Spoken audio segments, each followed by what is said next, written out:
Now, Wave 31 Storm Tracker Chief Meteorologist Taylor Knust with 31 Triple Doppler.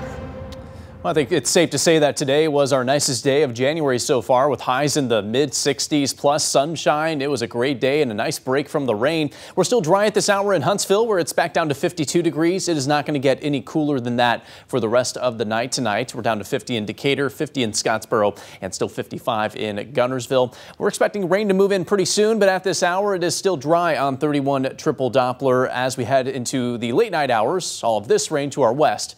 That's going to be heading our way, and it's widespread heavy rainfall. There will likely be a few non-severe storms in the mix as this moves our way overnight tonight. So let's go ahead and time it out here on future radar. I think it begins in the shoals around 2 or 3 a.m. and then spreads gradually to the east over time. You may spend most of the night dry in Sand Mountain, but eventually all of us are going to see this widespread heavy rainfall. Looks to begin around 4 a.m. in Huntsville, but will be heaviest right around 7, 8, 9 a.m. For most of us in North Alabama. And then it gradually clears out from the west to the east once we get toward lunchtime on Saturday. With that first wave of heavy rainfall, I don't expect severe weather, just heavy downpours, occasional lightning to watch out for tomorrow morning. We'll catch a break in most spots around noon on Saturday, but the actual cold front that's going to move through doesn't arrive until tomorrow afternoon.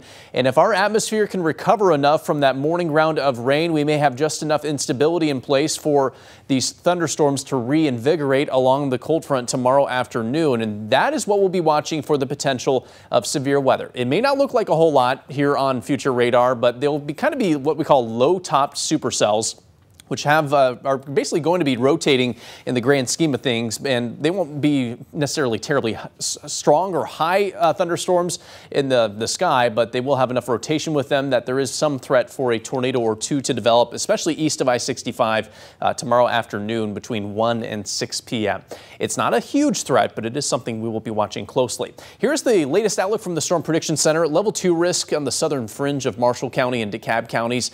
I wouldn't be shocked if this is extended a little bit farther north with the new update that will come through overnight tonight. And meteorologist Amber Kulik will have that updated risk map for you tomorrow morning on Wave 31. So be sure to tune in for that. So we're watching for the potential of those heavy downpours to cause more, at least minor flooding issues. Ponding on the roads can be expected tomorrow morning. Strong wind gusts up to 60 miles per hour are possible. And again, a tornado or two is not out of the question.